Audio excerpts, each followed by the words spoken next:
Irmãos queridos, nós vamos abrir a palavra de Deus no primeiro livro de Samuel. 1 Samuel, capítulo 1. Primeiro livro de Samuel, capítulo 1. Vamos começar com o verso 1 e seguir essa leitura. Está escrito o seguinte: houve um homem de Ramataim Zofim, da região montanhosa de Efraim, cujo nome era Eucana, filho de Jeroão, filho de Eliú, filho de Tou, filho de Zufi, efraimita. Tinha ele duas mulheres, uma se chamava Ana e a outra Penina. Penina tinha filhos, Ana, porém, não os tinha. Este homem subia da sua cidade de ano em ano a adorar e a sacrificar ao Senhor dos Exércitos em Siló. Estavam ali os dois filhos de Eli, Rofini e Finéias, como sacerdotes do Senhor. No dia em que Eucana oferecia o seu sacrifício, dava ele porções deste a Penina, sua mulher, e a todos os seus filhos e filhas. A Ana, porém, dava porção dupla, porque ele a amava, ainda mesmo que o Senhor a houvesse deixado estéril. A sua rival a provocava excessivamente para irritar, porquanto o Senhor lhe havia cerrado a madre. E assim o fazia ele de ano em ano. E todas as vezes que Ana subia à casa do Senhor, a outra a irritava, pelo que chorava e não comia. Então Eucana, seu marido, lhe disse: Ana, por que choras? Por que não comes? Por que estás de coração triste? Não te sou eu melhor do que 10 filhos? Após terem comido e bebido em Siló, estando Eli o sacerdote assentado numa cadeira junto a um pilar do templo do Senhor, levantou-se Ana e com amargura de alma orou ao Senhor e chorou abundantemente e fez um voto dizendo: Senhor dos exércitos, se benignamente atentares para a aflição da tua serva, e de mim te lembrares, e da tua serva te não esqueceres, e lhe deres um filho varão, ao Senhor o darei por todos os dias da sua vida, e sobre a sua cabeça não passará navalha. Demorando-se ela no orar perante o Senhor, passou Eli a observar-lhe o movimento dos lábios, porquanto Ana só no coração falava. Seus lábios se moviam, porém não se lhe ouvia voz nenhuma.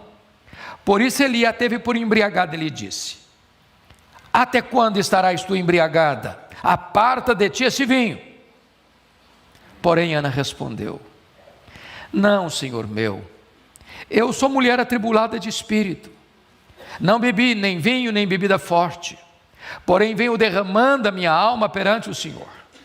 Não tenhas, pois, a tua serva por filha de Belial, porque pelo excesso da minha ansiedade, da minha aflição, é que tenho falado até agora. Então lhe respondeu Eli: Vai-te em paz, e o Deus de Israel te conceda a petição que lhe fizeste.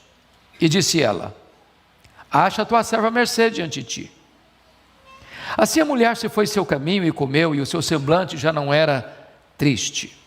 Levantaram-se de madrugada e adoraram perante o Senhor, e voltaram e chegaram à sua casa a Ramá.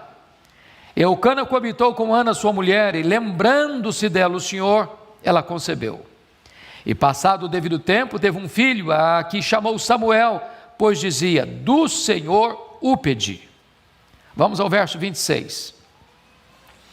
Disse ela: Ah, meu Senhor, tão certo como vives, eu sou aquela mulher que aqui esteve contigo, orando ao Senhor. Por este menino orava eu, e o Senhor me concedeu a petição que eu lhe fizera. Pelo que também o trago como devolvido ao Senhor por todos os dias que viver, pois do Senhor o pedi. E eles adoraram ali o Senhor. Amém. Eu quero falar hoje com vocês sobre o tema: nunca desista de seus sonhos. Era o ano de 1952 na Nova Zelândia. Um grande esportista daquele país, chamado Edmund Hillary, nutriu no seu coração um sonho inédito, um sonho audacioso, o sonho de chegar no topo do Pico Everest, a montanha mais alta do planeta, com mais de 8.800 metros de altitude. Ele preparou-se para aquela grande jornada da vida, mas quando partiu para realizar o seu sonho, ele fracassou, ele não conseguiu chegar. no topo do Everest. Meses depois ele foi convidado para dar uma palestra em Londres, na Inglaterra, e quando ele chega no auditório, propositadamente as pessoas haviam colocado uma grande gravura do Monte Everest na parede. Ele entrou, olhou para a gravura, baixou a cabeça, cabisbaixo dirigiu-se à plataforma. Quando passaram-lhe a palavra, por um momento ele esqueceu o auditório, voltou-se para a gravura e disse: Monte Everest, da primeira vez tu me derrotaste, tu não podes crescer mais, mas eu ainda estou crescendo, da próxima vez eu te vencerei. 6 meses depois, Edmund Hillary era o primeiro homem na história da humanidade a chegar no topo do Pico Everest, deixando para nós um grande legado. Não desista de seus sonhos. Eu sei que vocês têm sonhos, todos nós os temos. Quem não sonha não vive. Quem desistiu de sonhar, desistiu de viver. Mas é provável que neste auditório haja algumas pessoas aqui que já perderam os seus sonhos mais bonitos pelas estradas da vida. Talvez haja entre nós nessa noite quem já viu os seus sonhos mais belos se transformando em pesadelos. Quem sabe até mesmo haja hoje aqui alguém que já desistiu de seus sonhos, já enterrou os seus sonhos, que já colocou no túmulo de seus sonhos uma lápide: aqui jaz os meus sonhos. Pois eu quero encorajar você nesta noite a trazer de volta esses sonhos e a colocá-los na presença de Deus. O Deus Todo-Poderoso está aqui nesta noite, e Ele pode fazer maravilhas na sua vida, e Ele pode ressuscitar os seus sonhos, e Ele pode cumprir os seus sonhos. Esse texto nos fala de uma mulher que tinha um sonho legítimo, sonho bonito, sonho de ser mãe, mas o sonho dela está sendo adiado. Diz a Bíblia que ela é estéril, o ventre dela é um deserto, e eu fico imaginando que se Ana vivesse hoje entre nós, ela enfrentaria algumas abordagens, pastor Arival. Acho que a primeira pessoa que chegaria para ela e dizia assim: Joana, você é uma mulher muito crente, você ora muito, mas tem um problema na sua vida, você está doente, seu ventre é um deserto. Se você fizer uma análise mais detida, você vai perceber que na sua árvore genealógica deve ter alguma maldição hereditária incrustada aí. Enquanto essa maldição não for quebrada, você não vai ser curado. Só que o problema de Ana não era a maldição hereditária. Se Ana vivesse hoje, talvez alguém chegaria para ela: Ana, ninguém sofre sem causa. Para você estar sofrendo, você deve ter feito alguma coisa errada. Enquanto você não confessar esse pecado, você não vai ser curado. Só que o problema de Ana não era pecado escondido. Se Ana vivesse hoje, talvez alguém chegaria para ela e dizer assim: Ana, deve ter algum demônio da esterilidade escondido aí na sua vida. O que você precisa é ir num culto de libertação. Só que o problema de Ana não era demônio. Confira comigo o versículo 5. Está escrito aí que o próprio Deus a deixou estéril. Veja o verso 6.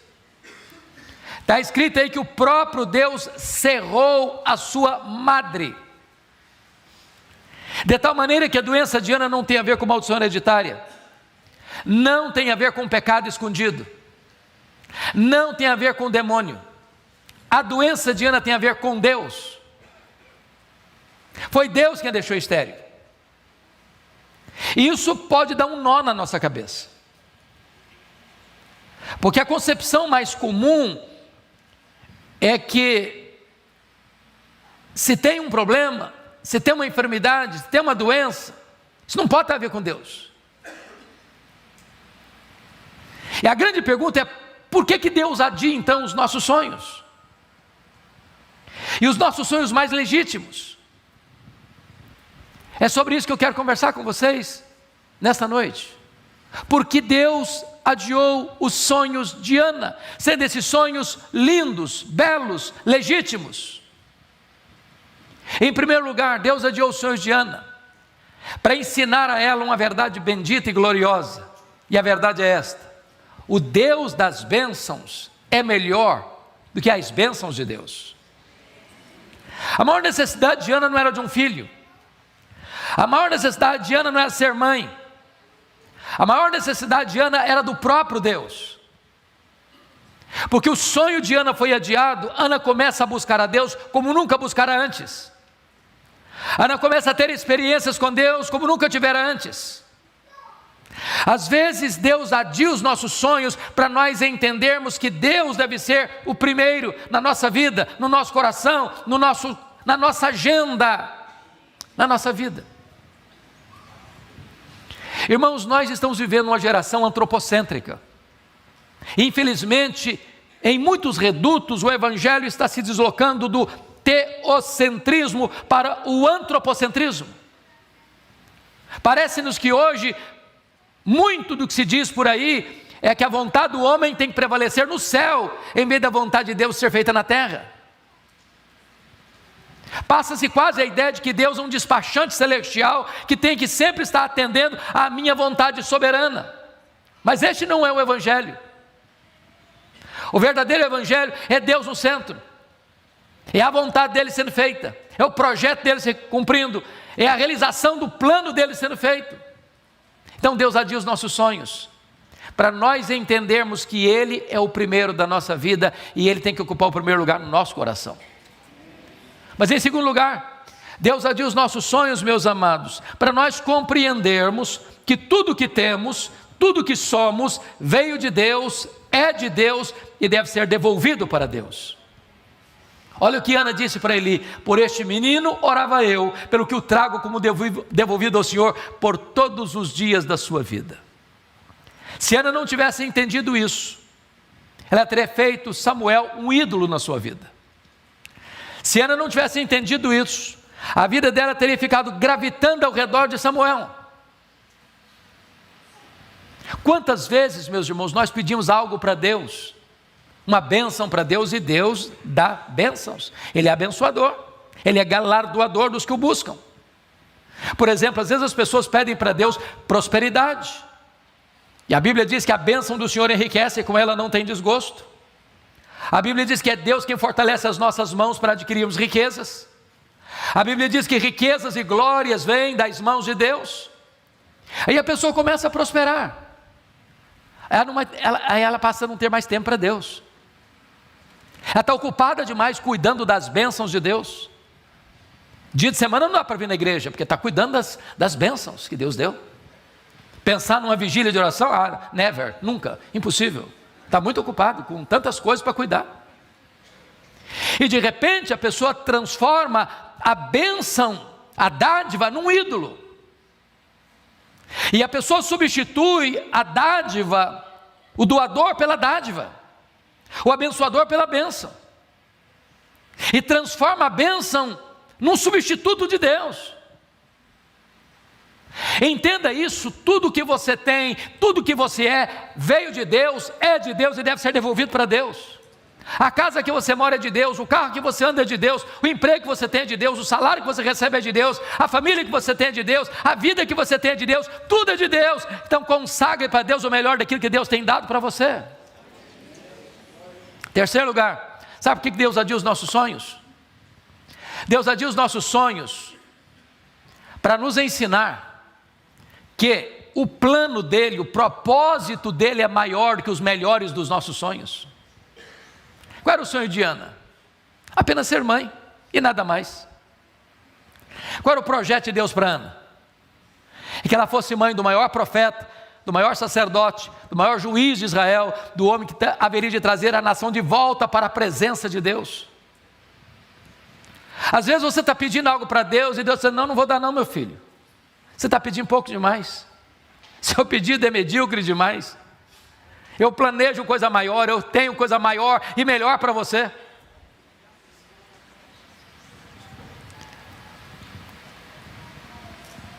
Os pensamentos de Deus são mais altos que os nossos. Os caminhos de Deus são mais elevados que os nossos.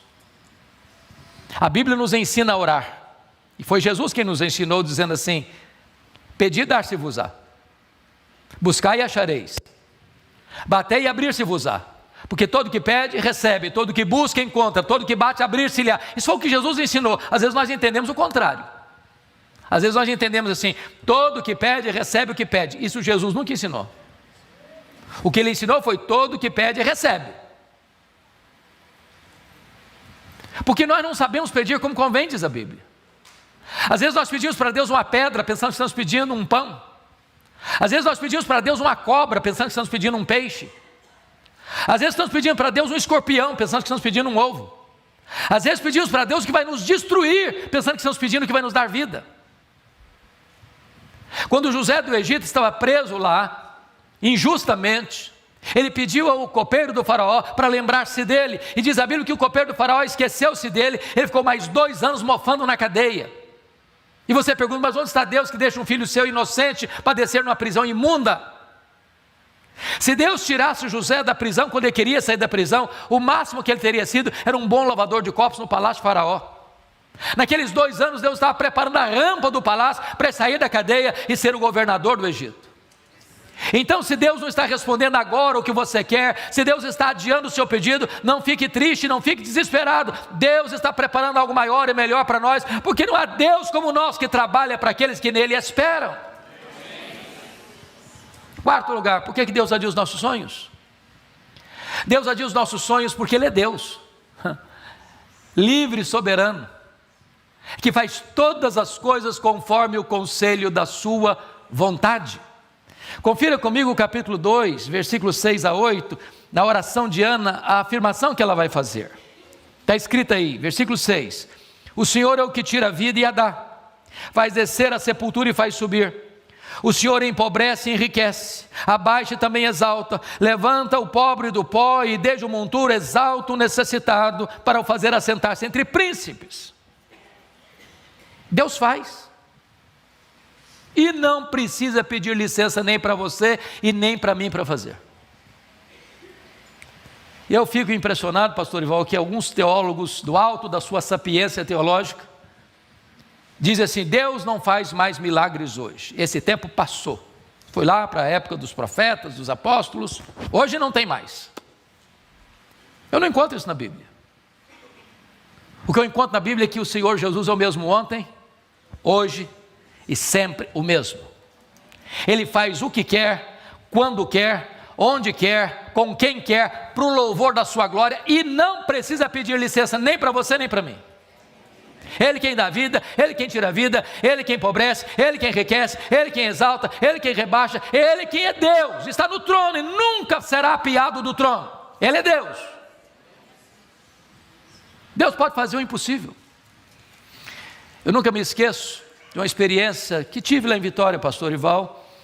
Fui fazer uma visita no hospital militar, e quando eu estou entrando no hospital, eu vejo 3 pessoas da minha cidade do interior, Nova Venécia. Dentre essas pessoas tinha uma moça, de 17 anos na época, que estava numa fase complexa do tratamento de um câncer que havia já se espalhado pelo seu corpo, e lá na cidade não tinha CTI, e ela precisava de um CTI para dar continuidade ao tratamento. E ela chegou naquele hospital e não tinha vaga no CTI. E eu, amigo do diretor do hospital, conversei longamente com ele, e ele me disse: olha, não posso, isso é uma questão, não se negocia, não se tira o enfermo para botar outro. Não posso, hoje eu não posso recebê-la. E eu confesso que eu voltei frustrado para a porta do hospital, e também confesso que eu não sou de fazer isso, e pelo me consta, eu só fiz isso uma única vez na vida, nesse dia. Eu disse: minha filha, aqui não tem jeito, mas nós podemos falar com quem tem jeito, marque, achar uma vaga no CTI. Nós vamos falar com Deus, para Deus fazer um milagre na sua vida. E ali na porta do hospital, eu impus as mãos sobre ela, e orei para que Deus a curasse. Quando eu termino de orar, aproxima-se um rapaz e disse: eu conheço essa menina, e ela tem um primo que é médico na outra cidade do estado, e lá tem CTI. Falei: então vamos ligar para ele. Pegamos o telefone, ligamos, ele atendeu, e disse: pode trazê-la para cá, tem vaga. E ela levou todos os pacotes de exames que ela tinha na mão. Quando chega, ele pega os exames, constata a gravidade do problema, coloca numa maca, começa a observar o seu corpo e tal, etc. Achou estranho, submeteu aos mais rigorosos exames, não tinha absolutamente mais nada no seu corpo. Ela foi devolvida para voltar para sua casa. Isso tem mais de 20 anos, e agora pregando em Nova Venécia, no mês de dezembro passado, aproxima-se uma senhora, dos seus 37 anos, e me fez uma pergunta constrangedora: o senhor está lembrado de mim? E eu olhei bem, falei: desculpa, não estou lembrado, não sei quem é a senhora não. Falei: eu sou aquela moça, o senhor orou lá na porta do hospital, Jesus me curou, há mais de 20 anos. Eu não estou dizendo para você que todas as pessoas pelas quais eu oro, elas serão curadas, que você vai orar e as pessoas serão curadas. Eu não estou dizendo isso. O que eu estou lhe dizendo é que se Deus quiser, tem jeito. Não desista de seus sonhos. Para Deus não tem causa perdida, para Deus não tem problema sem solução, para Deus não tem doença sem cura, para Deus não tem casamento sem restauração, para Deus não tem família sem resposta, para Deus não tem pecado que Ele não perdoe em havendo arrependimento. Não desista. Mas esse texto nos mostra outra faceta, pastor Ival, porque há também assassinos de sonhos, e Ana teve que lidar com 3. A primeira pessoa que quis matar os sonhos de Ana foi a sua rival Penina. A Penina provocava Ana, irritava Ana. Sobretudo quando Ana subia para a casa de Deus, a Penina irritava de tal forma que a Ana começava a chorar, entrava em depressão, perdia o apetite. Eu não sei o que Penina dizia para Ana, mas uma coisa eu tenho certeza: Penina não era uma mulher de Deus. Porque gente de Deus não vive para infernizar a vida dos outros. Gente de Deus é bálsamo. Gente de Deus é aliviador de tensão. Mas à luz do versículo 6, eu acho que o que Penina dizia para Ana era o seguinte: ô Ana, você é tão crente, você vai tanto à igreja, você ora tanto, você fala tanto com Deus, está aí doente, está aí um problema, eu não oro igual a você, não vou à igreja igual a você, não sou crente igual a você, estou com saúde, cheio de filhos, se esse negócio de orar valesse mesmo, você não estaria nessa. Conhece gente assim? Cuidado com essa gente, são assassinos de sonhos. Querem passar para você a ideia de que se você é crente, você não pode ficar doente, você não pode ter problema na família. Não, Deus nunca prometeu para você que você e eu não teríamos aflições. O que Ele prometeu é estar conosco todos os dias até a consumação dos séculos. A segunda pessoa que quis matar os sonhos de Ana foi o sacerdote Eli. Gente, a Ana subia todo ano para Siló, todo ano.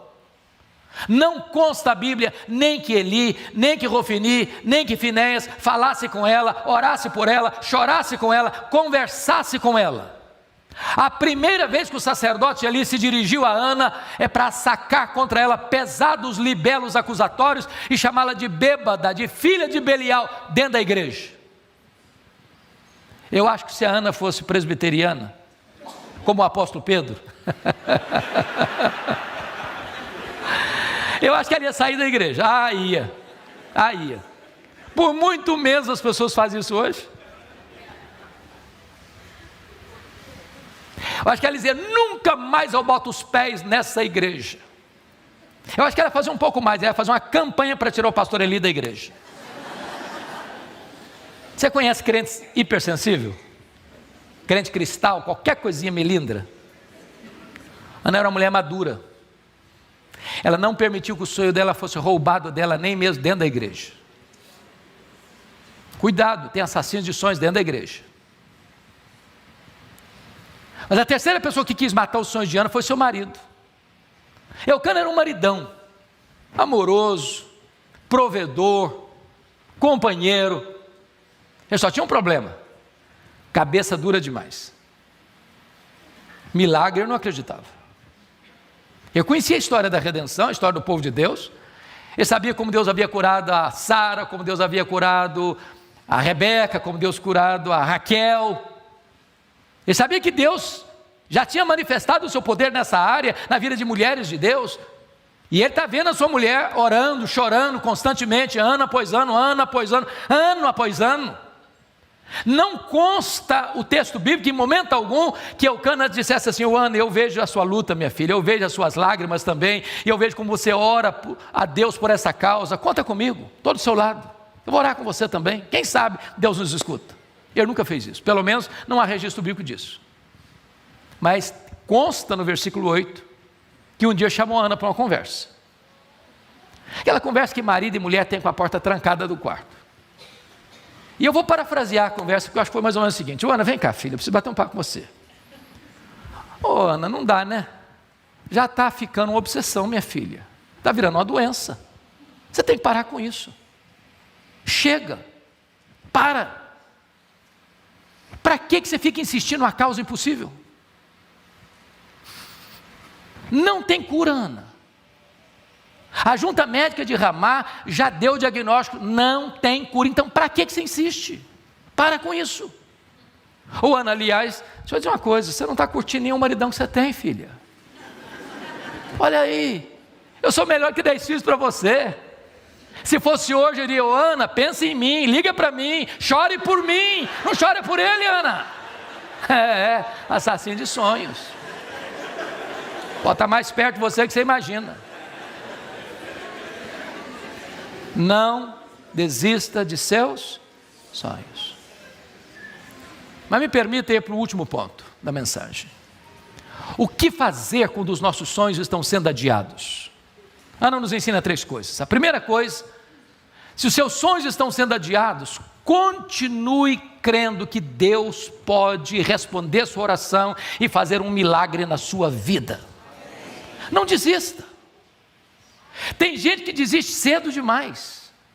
Convenhamos, irmãos, quantas pessoas que numa hora de crise acharam que não tinha mais jeito no casamento, que desistir do casamento, que desistir da família.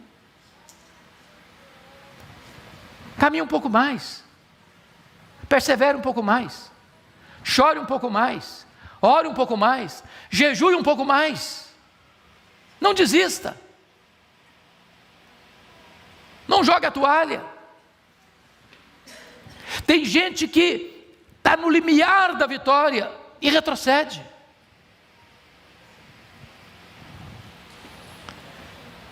Eu fico observando algumas coisas. Norman Vincent Peale foi um escritor metodista, pastor metodista. E ele escreveu o seu primeiro livro, O Poder do Pensamento Positivo. E vocês bem sabem que qualquer escritor, ao escrever seu primeiro livro, ele enfrenta uma dificuldade de publicar o livro. As editoras ficam com o pé atrás. E às vezes nem consideram o conteúdo. Então, ao escrever o livro, ele procurou editoras, várias editoras para publicar o seu livro, e todas as editoras que ele procurou bateram a porta na cara dele. Ele ficou muito decepcionado, muito frustrado. Chegou em casa, jogou os rascunhos do livro no lixo e disse: no lixo vão ficar os meus sonhos de ser escritor.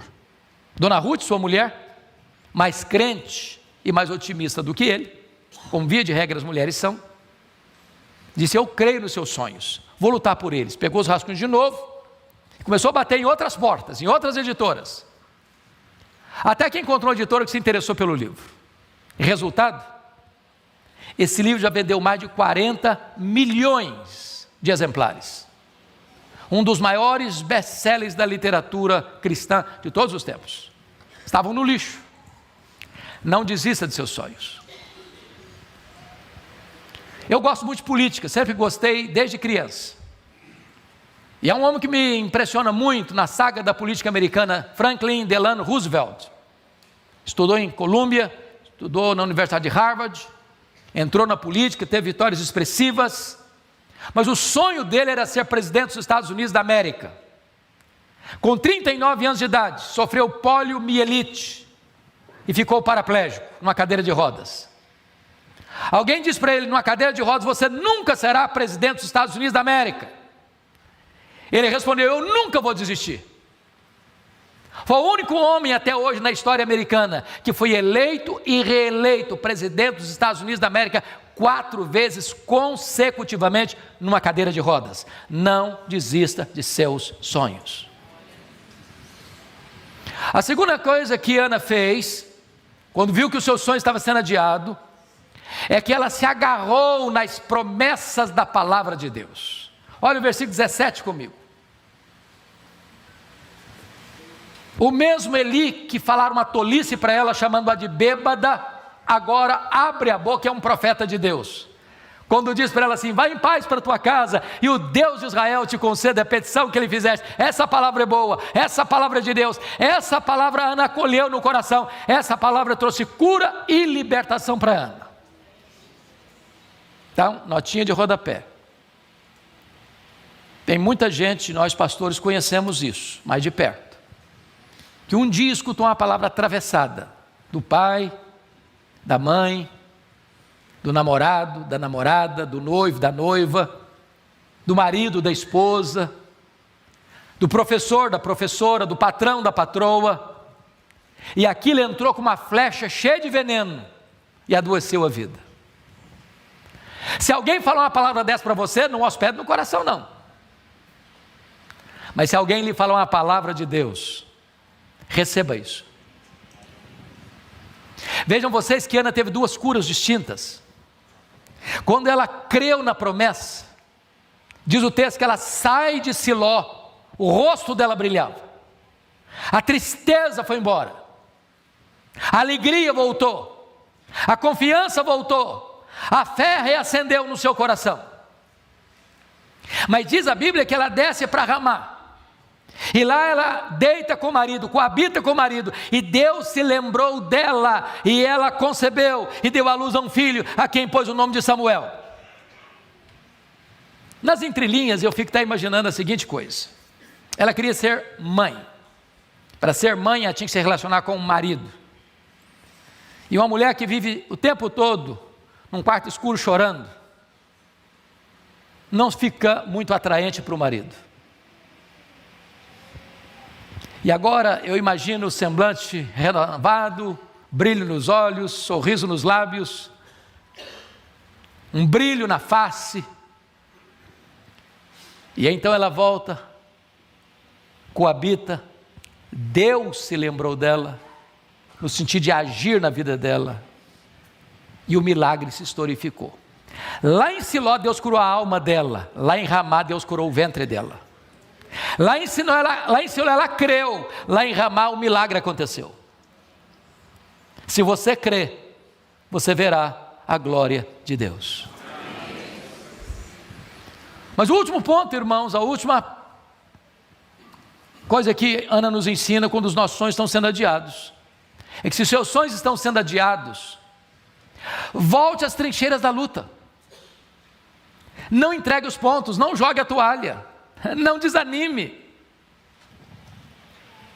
não, continue lutando. Você não administra o tempo, Deus está no controle. Não tem acaso, não tem sorte, não tem azar, não tem determinismo, não tem nada de misticismo, de sincretismo, não. Deus é soberano, Ele está no controle, Ele ama você, Ele conhece você, Ele sabe a sua necessidade. Então persevere crendo que Deus está no controle, e volte a lutar, volte a sorrir, volte a cantar, volte a crer, volte a esperar um milagre de Deus na sua vida. Eu sempre gostei muito de ler, e é um autor que eu gosto de ler, embora não seja um autor cristão. Og Mandino. Og Mandino era alguém que aos 35 anos de idade estava falido, bêbado, caído numa sarjeta, abandonado pela esposa, pela filha, pensando em suicídio. 10 anos depois, Og Mandino estava no topo da fama mundial, escrevendo livros lidos e traduzidos no mundo inteiro, encorajando as pessoas a viverem com otimismo. E eu fico imaginando se um cara que não é crente consegue viver com otimismo, e você e eu, filhos do Deus vivo, que podemos dizer: este é o dia que o Senhor fez, alegremo-nos e regozijemo-nos nele. Ô gente, crente tem que ser animado, sabia? Crente crê nas promessas de Deus. Todo dia você devia abrir a janela do seu quarto, ao amanhecer, e dizer: meu Deus, pode ser hoje o grande dia de uma grande vitória. O que é curioso é que Og Mandino, no seu livro autobiográfico, diz o seguinte: você quer começar o seu dia animado? Então eu tenho uma boa dica, diz ele. Você faz o seguinte: antes do café da manhã, você pegue o melhor jornal da sua cidade. Eu nem sei se tem melhor, hoje está complicado, mas faz de conta que é o melhor. Só um detalhe, ele diz: você não deve começar o seu dia lendo as páginas políticas, você vai ficar depressivo, até revoltado. Então pula logo essa página. Claro, você não vai querer começar o seu dia lendo as páginas econômicas. Parece que a economia do Brasil está um pouco meio complicada. Então pula também essa página. Bom, você não é tão corajoso a ponto de querer começar o seu dia lendo as páginas policiais, você vai ficar com medo de sair de casa, então não lê também. Bom, você não deve começar o seu dia lendo as páginas esportivas, porque de repente você é corintiano, o seu time não está nada bem nessa fase. Então pula também essa fase logo. Bom, você quer começar o seu dia animado mesmo? Faz o seguinte: começa na página do obituário. É, a lista das pessoas que morreram. Só um detalhe, você tem que ler tudo. Tudo. Os nomes grandes, os nomes pequenos, lê tudo. Ao final dessa leitura você vai descobrir algo fantástico. O seu nome não está nessa lista. Você vai descobrir que as pessoas que estão nessa lista dariam tudo para estar no seu lugar, mas elas estão mortas. Você vai descobrir que você está vivo. E se você está vivo, um milagre de Deus pode acontecer na sua vida hoje. Não desista de seus sonhos. Essa mensagem tem um sabor especial para mim,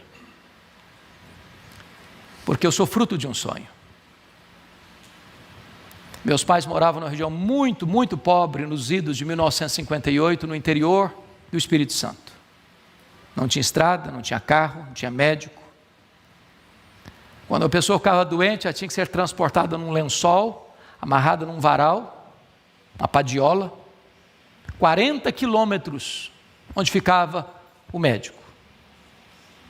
A minha mãe estava grávida, num estado adiantado de gravidez, quando caiu gravemente enferma. Meu pai sabia que ela não suportaria uma viagem de 40 quilômetros, sendo transportada pela trilha. Então ele mandou chamar o médico, ele veio, examinou-a e disse: essa mulher não vai sobreviver. Ela está muito fraca, está muito doente. E a criança que está no ventre dela está em agonia de morte. A única chance aqui é de salvar uma pessoa. Para salvar a mãe tem que sacrificar a criança. Se não sacrificar a criança, a mãe morre junto com a criança. Diante daquele dilema, a minha mãe tomou outra decisão. Ela disse: eu não desisto desse filho. Eu não abro mão desse filho. Eu estou pronto a morrer com ele, a morrer por ele, mas eu não desisto dele. E naquele momento ela fez um voto para Deus. Disse: meu Deus, se tu poupares a minha vida, se tu poupares o meu filho, eu consagro este filho para ti, para ser um pastor, um pregador do Evangelho. Deus ouviu a oração da minha mãe e eu nasci. Nasci na roça. Fui calçar o meu primeiro par de sapatos com 8 anos de idade, com as mãos calejadas.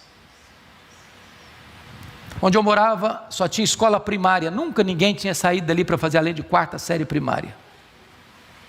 Com 8 anos de idade eu entrei na escola. Com 12 anos eu tinha terminado os meus estudos. Com 12 anos eu nunca tinha visto uma lâmpada elétrica. Com 12 anos eu nunca tinha visto um aparelho de televisão. Com 12 anos eu nunca tinha entrado numa cidade. Com 12 anos a minha professora que me alfabetizou, sabendo do meu sonho de estudar, estava se mudando para Vitória, a capital do estado, e disse: você tem coragem de vir comigo? E eu, que nunca tinha dormido uma noite fora de casa, disse para ela: se meus pais deixarem, eu vou. Com 12 anos eu subi na carroceria de um caminhão. Fui morar num barraco de tábuas de 4 cômodos com 10 pessoas, dentro de um mangue, do lado de um prostíbulo. Na minha luta foram tempos difíceis, muito difíceis. Algumas vezes eu namorei um pão de sal na vitrine de um botequim, com muita fome, sem dinheiro para comprar um pão de sal para comer. Mas eu tinha um sonho e queria lutar por ele. Meu sonho de criança era ser político, pasmem vocês, e advogado. Eu não perdi um comício por nada. Naquele tempo os comícios eram feitos nas praças, e enquanto o último orador não descia do palanque, eu não ia embora. No dia que eu fiz 18 anos, eu tirei meu título e me filiei num partido. Minha mãe sábia que foi, nunca me contou esse projeto dela com Deus, para mim, que ela não queria que eu fosse sugestionado, ela queria que Deus me chamasse. E um dia eu conversava com um presbítero, José Scherrer, e falava para ele: olha, presbítero, depois que eu realizar meus sonhos, depois que eu me tornar um advogado, depois que eu me tornar um político, depois que eu realizar meus projetos de vida, no final da vida eu quero entrar num seminário, me preparar para servir a Deus no final da minha jornada. Esse homem botou o dedo no meu nariz, com a autoridade de Deus, e me disse: você quer dar as sobras para Deus? Deus quer você hoje, Deus quer você agora, Deus quer a sua juventude. Aquela palavra entrou no meu coração como uma flecha, e eu saí dali 1000% convencido de que naquele momento Deus me chamava para o ministério. Quando eu fui contar para minha mãe, naquele mesmo dia, o que estava acontecendo, eu disse: meu filho, por esta causa eu já orava antes mesmo de você nascer. Minha mãe era uma mulher analfabeta, nunca teve o privilégio de sentar num banco de escola. Um dia ela chorando na sua casa, porque ela amava a Bíblia, tinha vontade de ouvir a Bíblia, mas nem sempre tinha alguém para ler a Bíblia para ela. Ela saiu chorando para o quintal, tropeçou numa cartilha velha, suja, rasgada, e ela pegou aquela cartilha e disse: meu Deus, me ensina isso aqui, me ensina essas letras. E ela aprendeu a ler naquela cartilha sozinha, lia fluentemente a sua Bíblia. Antes dela partir para o Senhor, ela me chamou à sua casa, me contou toda essa história. E eu confesso para vocês que eu chorei muito com ela. Eu a abracei, disse: mamãe, a senhora está me ensinando as coisas mais importantes da minha vida. A senhora está me ensinando que o mais importante não são os meus projetos, são os planos de Deus. A senhora está me ensinando que um filho que tem uma mãe que ora por ele nunca é um filho pobre.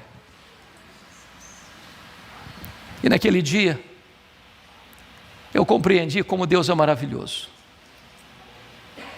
Porque hoje, se eu tivesse 10 vidas para viver, eu queria ser pastor em todas elas.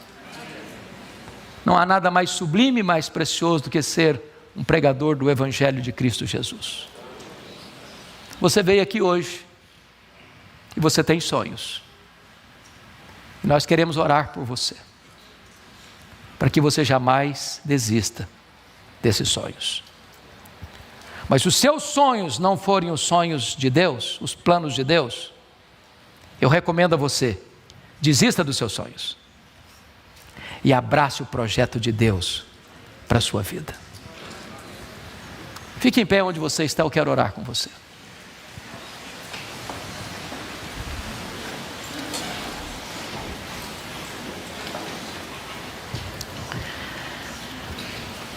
Ó Deus, Tu nos trouxeste à Tua casa nesta noite, para sermos consolados e desafiados. E eu te peço agora, Deus, que Tu contemples este povo que está aqui e aqueles que nos acompanham. Se há entre nós uma mulher que anseia ser mãe, que tem lutado por isso, feito longos tratamentos e não tem logrado êxito, Tu és o Deus de Ana, e Tu estás aqui nesta noite. E eu te peço que nesta noite Tu realizes esse milagre para a glória do Teu nome. E que em breve nós possamos ouvir testemunhos daquilo que Tu estás fazendo nesta noite, na vida de muitas mulheres aqui presentes e que nos acompanham. Se alguém enfermo, Senhor, pedimos-Te que Tu cures, para o louvor da Tua glória. Se alguém aqui que estava pensando em desistir da vida, que Tu reanimes este coração. Se tem alguém aqui, meu Deus, estava pensando em se separar, em se divorciar, em abandonar a família, restaura o amor, restaura o companheirismo, conceda perdão, reconciliação e restauração em nome de Jesus. Se alguém está aqui, meu Deus, está afastado do Evangelho, ó Deus, distante da casa do Pai, ó Senhor, que essa seja uma noite de reconciliação e de volta para a casa do Pai. Oh meu Deus, manifesta o Teu poder nessa noite, traz, Senhor, resposta ao clamor do Teu povo. Nós oramos a este Deus soberano, o Deus da nossa vida, o Pai de nosso Senhor Jesus Cristo, o Deus que nos ama, e nós oramos em nome de Jesus. Aleluia. Amém.